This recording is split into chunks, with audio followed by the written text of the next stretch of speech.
Hey, this is David Wolinsky back with another interview from the audio archives of Don't Die. This time I'm bringing to you the second half of my Q&A with Brad Buckmaster, who's based out of the southeast of England and wrote the tie-in novel for a video game, drawing heavily from his personal military experience as an 18-year infantry veteran. Brad and I talked on April 19th, 2017. And just a quick reminder, if you'd like to read transcripts of other interviews I've been doing the last few years, you can hop on over to nodon'tdie.com. You'll also see a link to my Patreon, where your support helps me continue on with this independent reporting, investigating, and interviewing I've been doing all about the game industry and video game culture. Thanks for listening, and now, here's Brad Buckmaster. Yeah, I'm always surprised. I mean, I know you mentioned Call of Duty being pure fantasy. I talked to another Marine who told me Call of Duty is just bullshit fiction. And when I talk to other civilians about these conversations I'm starting to have, for some reason, it's like a huge surprise to them that they hear these are kind of the reactions of people who know what that life is like. Why do you think? Why do you think we have no clue as civilians? Like, why do we make those lazy assumptions and then are surprised when they're broken, or, you know, we have to sort of confront them? Like, I'm not surprised to hear that. Like, most games are just kind of fantasy bullshit, so it makes sense that the war games would be as well. But well, yeah, I mean, it's because it's all you've been presented with. I mean, how could you know what the truth is if you've never been given the option between the truth and fantasy? If 100% of your media about a certain topic is fantasy, then that's all you're going to think, isn't it? But again, it's not necessarily a bad thing, because 99% of military life is just boring, and then you've got the 1% of absolute chaos. But that's like most of regular, quote-unquote, regular life also. 99% of it's actually pretty boring, you know. Yeah, but our 1% is people trying to kill you. Basically. Well, so I was going to ask, I mean, which do you feel sanitizes warfare more, the media or video games? I'd say both, really. The media are very quick to tell individual stories of people being heroic or whatever, and then they just throw people to the wolves the next day. Yeah. When something comes out. I mean, we have a very different relationship with our media than that you do in America. I mean, your media is quite on side with soldiers and stuff, and your general public tend to like soldiers too. Mm-hmm. I mean, I've been over there and had drinks bought for me, and people say thank you for your service, and you get a flat rate on hotels and stuff. It's ridiculous.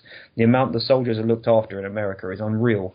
Whereas we are not allowed to wear uniforms in the streets. We get spat at if some people see you in uniforms. The media is always saying that we're just angry, violent drunks, and there's like stories of like accidental murders and rapes and all sorts all the time. Every single chance they get, the media is putting us down. So we have a very different experience with them. But as far as the actual warfare is concerned, yeah, we get told don't speak to journalists. They do sanitize things and they misrepresent us all the time. But games, they can't really convey the emotional impact of anything we do, even though they try to. So that it's sanitized in that way. Are you talking about like that thing a few years ago, like press X to pay your tribute? Yeah, that didn't really bother me at all. You tend to find more uppity little civilians get bothered by that than actual soldiers.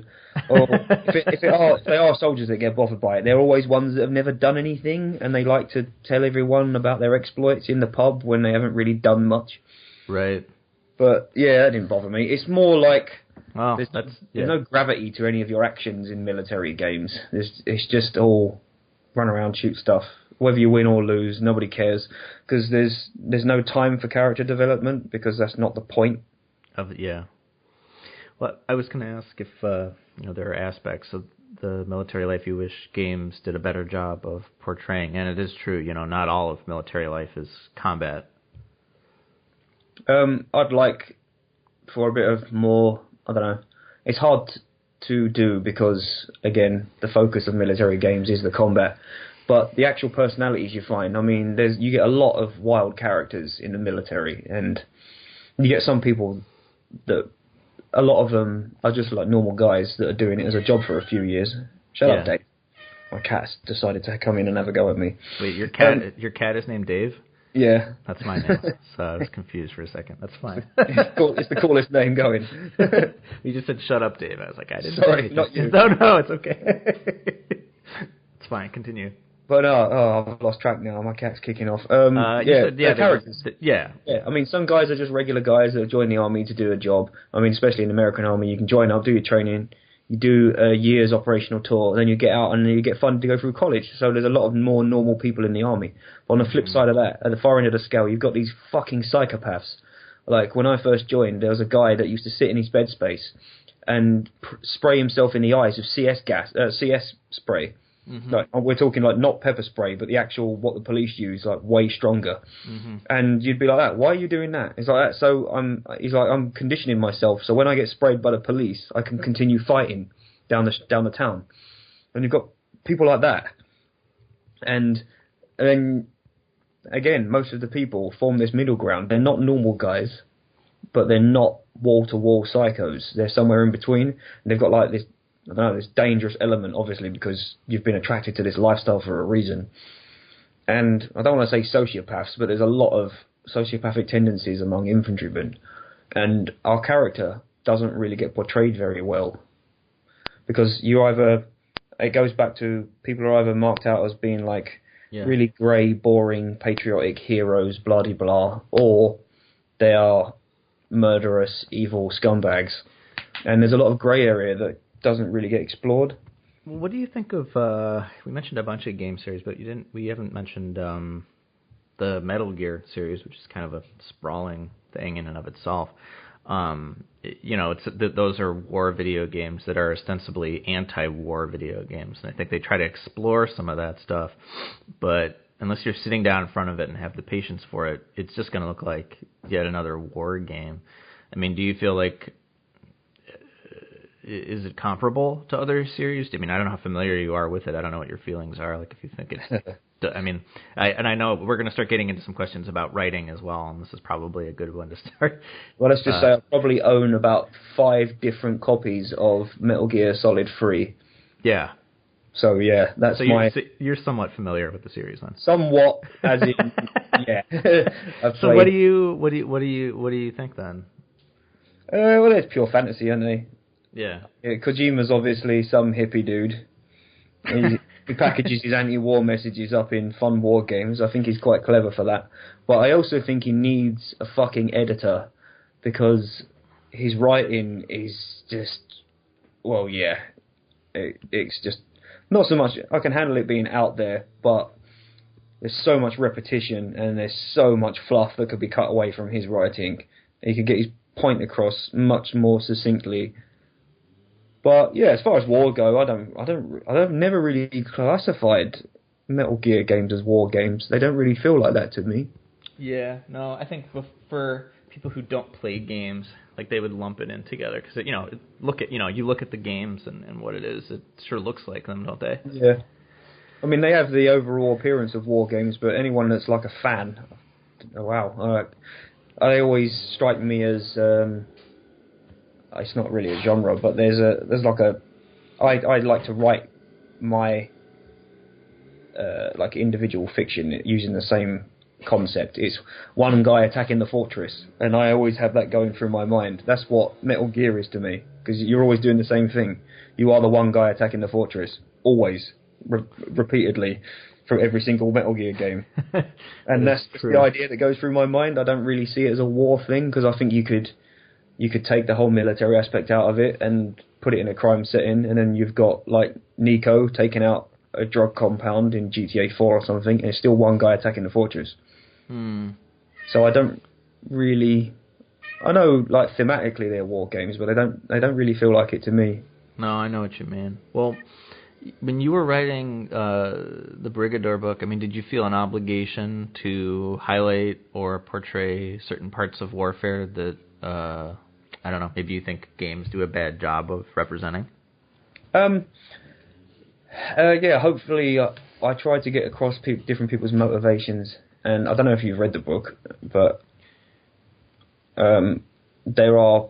I don't know if I've covered the full spectrum of what kind of people you find in the military, but yeah, the main character Kinney, he's very reluctant to be there, and he doesn't really know if he agrees with like the policies of his government. He's just kind of doing it because it was the best thing that came along, and there's a lot of people like that in the army that never get really depicted in fiction.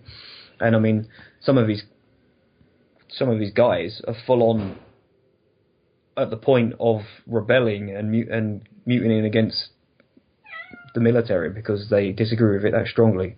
Mm-hmm. And there's a general anti-establishment theme that runs through a lot of military life, but it never gets captured by fiction because it kind of is contrary to what you would believe about the army. Not everyone's a flag-waving patriot. There's a massive amount of people that aren't really interested, or they are sort of directly opposed to what they're fighting for. They're just doing it anyway because it's their job. And I tried to depict that. Yeah, well, there's probably a fear it would like cloud the message, even if people aren't necessarily sure as the creators what the message is. Yeah. It does make sense, and I think that it's neat. Yeah. Well, I don't know what your personal opinion is. I think just like law of averages, like 90% of everything is probably pretty bad, or if not bad, it's just, not for everybody. But I mean, I should probably just ask like what you think of writing in most video games. But my question is just like, why is writing in most video games so bad? Like, I've spoken to other novelists, and they question whether people in games even know what good writing is. Yeah, I think game devs must just play lip service to the writing a lot of the time. I also think maybe a lot of the designers and stuff do the writing because they've had the idea for the story, and or if not, they'll just get helped by someone who's not that great at it. Yeah. I don't think it's the primary concern of a lot of game devs because, quite rightly, they're focused on gameplay. But I think a bit of decent writing can really add to a game.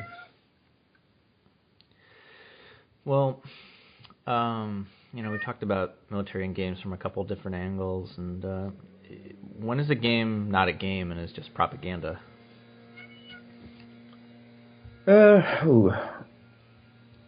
America's Army. That was my next question. Propaganda. Yeah. Well, what is your opinion of America's Army? Have you played it? Yeah, I played one of the earlier versions, and I got to I think I played it on the original Xbox. And I did some of the scout sniper training, and I just got bored because I'm impatient and I'm a terrible sniper, and then I stopped playing it. But yeah, that's pure propaganda. I don't think a lot of the games are intentionally propaganda, but I think they have the same effect. I mean, there's so many people of this current generation that are maybe 15 years younger than me that have joined up because they've grown up playing Call of Duty. And they have just become interested in guns and warfare from that angle. Yeah. They don't necessarily think that Call of Duty is going to be what Army life is like, but they've become... they've kind of unwittingly become drawn into it via growing up with all these experiences, if that makes sense. No, it does. I meant to ask earlier because I know you know a lot about military vehicles. Just whether you noticed like there's something games always seem to get wrong, or they're trying to be faithful but they usually screw up somehow.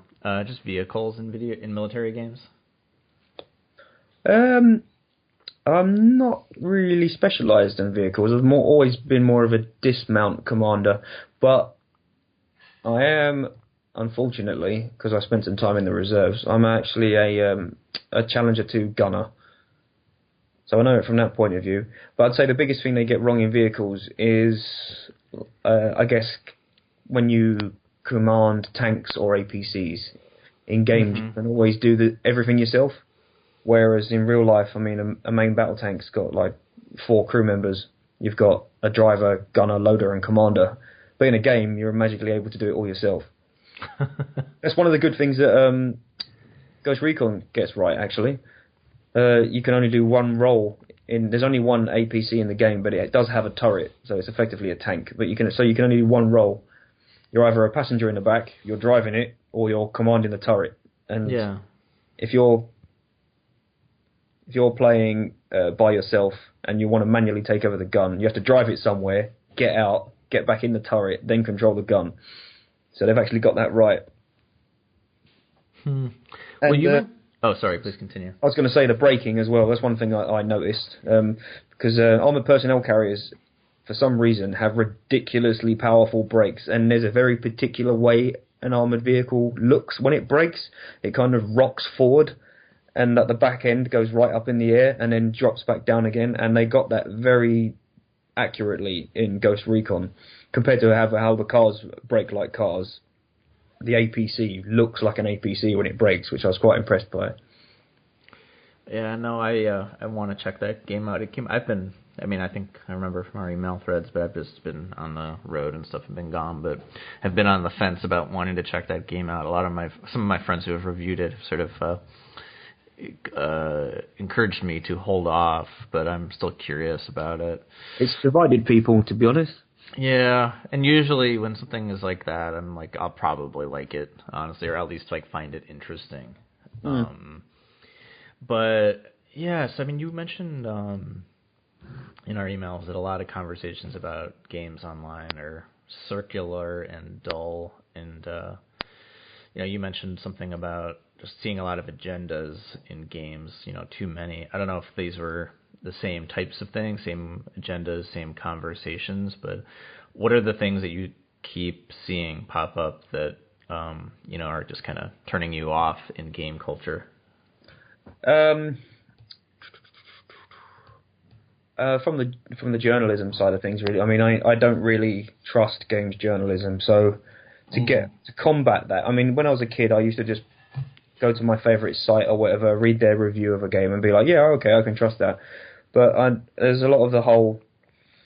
I think it was around a lot before the whole Gamergate thing, but the Gamergate scandal, kind of the spotlight on it. There's a lot of nepotism and corruption in the gaming journalism industry, and not even that. From the other end of the scale, you've got places like Polygon and Kotaku, like not just doing reviews about this is what the game does, this is what you can do in the game, this is how well the game does at doing those things, here are the mechanics, the graphics are good, blah, blah, blah. It is functionally a good game. If you like these kind of games, you should buy it. Whereas with those sites, it's like, I really don't like the political message, it's disgusting, it's all pro-imperialistic jingoism and stuff. I mean, they said that about Ghost Recon. I'm bringing it up because it's fresh in my mind. I must read about 20 to 30 reviews of a game before I'll buy it on different sites, and I just kind of get... In the army, we call it a squad average. So if you, for example, you're looking at something that's like, you think it's 500 meters away, you ask everyone in the squad how far away they think it is, and you go for the middle. Squad average. So I do that with game reviews, and if kind of everyone's saying it's kind of all right, then I may have a look at it. But these ones, they're so agenda driven, and like, it's not your job to tell me it's pushing a disgusting message. It's your job to tell me how the game functions, and then I will buy it myself and decide whether I find the message disgusting. Do you know what I mean? Yeah, absolutely. They're far too political, and on the other side of it, it's getting in the games itself, when you've got like Dragon Age Inquisition, where you've got like a transgender battle buddy or whatever, and you can't say anything negative towards them. I mean, you can do it towards other characters, but you can't do it towards them. Now, the game devs have obviously put that in there because they don't want to offend a certain community. Right. And it's not really their business. I mean, if they want to put that character in there, it's down to the player how they, especially because it's a role-playing game, it's down to the player how they respond to that character. You can't tell me that I'm allowed to be horrible to this guy because he's, I don't know, like a straight white male, because you're just the fucking baseline. But you're allowed to be horrible to him, but you're not allowed to be horrible to this transgender character. And I don't just mean being horrible for the sake of being horrible. I mean, if they do something that you don't agree with in game, you're not allowed to admonish them for it. And I don't like that, because everything with me is about freedom of speech. If you have a bad idea, people should be allowed to voice it, because then it gives you the ability to shine a light on it and tell people it's a bad idea. I mean, again, with the latest Mass Effect, they're finding the same thing. You've got like a really effeminate, gay-sounding Krogan, and you're like, hang on a minute, that goes against everything else you've ever been told about their culture, and it's pointless. Why not just have, if you really want that kind of character, just make it a different race, like a human, because that's kind of part of our culture. Whereas, I mean, these are like crazy, ridiculous alpha war machine creatures, and then you've got one that minces across the screen like, oh, hi guys. And you're like, what? What's that all about? It just doesn't fit the theme, and people are noticing it. I mean, Mass Effect has got, the last Mass Effect has got so much flack for a multitude of reasons, and I think putting agendas into things is one of those reasons it's getting flack. And I don't really want it to be like that. I'd rather just be presented with a bunch of variables and then be allowed to react to them naturally. Well, it sounds like you're saying, you mentioned with Far Cry 2. I mean, do you feel like it's a way of being coddled? I don't think it's a way of being coddled. I think it's a way of other people projecting their opinions on you when it's unasked for. I mean, yeah. It's like there's no reason for the weirdly gay Krogan guy to be in the game. They've shoehorned it in because someone wants it. It's like diversity for diversity's sake. Mm-hmm. It doesn't fit thematically, and people notice when it doesn't fit thematically. If it's integral to the story, I mean, there's a reason for that guy being there, and his identity is part of the story, then yeah, whatever. But there's no point in arbitrarily making something that stands out because people notice that it stands out, and then it removes them from the immersion. If that makes sense. Yeah, I mean, do you think it's like a one-to-one where, do you feel like where do you think the media is taking its cues from on its agendas with this approach? I think it's a very, very, very vocal minority of people that tend to dominate social media. Because your average person that consumes the media they're not really that greatly politically minded. They don't really have these large audiences where they spout their opinions to. They kind of just go on Facebook or Twitter and talk about what they had to eat for dinner and what they do on the weekend. That's the majority of people. But then you've got this minority and both sides of the argument are guilty of it, that are overrepresented because they make all the noise on the social media. So the people making the games or taking their cues in terms of journalism are the people that are looking at this social media. They go, oh my God, all of these people want this particular thing to happen in their media. So then they'll go and make a game catering to this imaginary audience that they think are going to buy their game. And then in the terms of Mass Effect, it rightly gets completely ripped apart by that audience because it's not what they wanted. Yeah, it's weird. I mean, I've noticed this with a lot of game Kickstarters too, where I understand games are very expensive to make, but I would much rather personally see people who make the games they want to make and sort of let the chips fall where they may. But I feel like I see that less and less and less in video games. Maybe you disagree. I don't know. I think a lot of indie games are pretty much where the creativity lies these days, but even there you find a lot of trends. Yeah. Trends are fine, but people never know when to quit with trends, and it becomes oversaturated, and then everything eventually just becomes boring. And I suppose that's the problem when you're trying to be creative. You might, because as you say, the amount of resources and time it requires to make a game, you might have missed the boat. So whatever you're doing may already be old hat by the time you've released it, because everyone's chasing the next big thing. What do you notice in the media, like when they do, enthusiast sites, wherever, when they write about video games, like what do they never write about? Like, what do you notice that like is a thing that is never covered? Never covered. I'm not sure really. Maybe you don't go frequently enough to sense something like that. I don't know. Are you trying to hint at something that you've noticed yourself, or? No, I'm not. I'm not looking for our answers to match. Just curious if you've noticed in the patterns of things that people write about, if you notice things are not woven into those patterns or blind spots or what have you. I know it's a cliche to say it, especially with what's gone over the last few years, but I thought about it way before the whole Gamergate thing happened, that I don't feel there's enough objectivity when reporting on games, which is why I read from so many different sources, because I feel I inherently mistrust what I'm reading these days. Yeah. So I think there's a lot of integrity lacking from a lot of writers. If that makes sense. Absolutely. Hopefully you're not lumping me in there, but it's fine if you do. Well, I have one last question here for you. It's broad and open to interpretation however you want, is there something else you wanted to talk about we didn't get a chance to? Not off the top of my head, no. I'm happy to just bounce off whatever you want to throw at me. Sure. Okay. Well, this is a big one. What do you think video games have accomplished? What have they accomplished?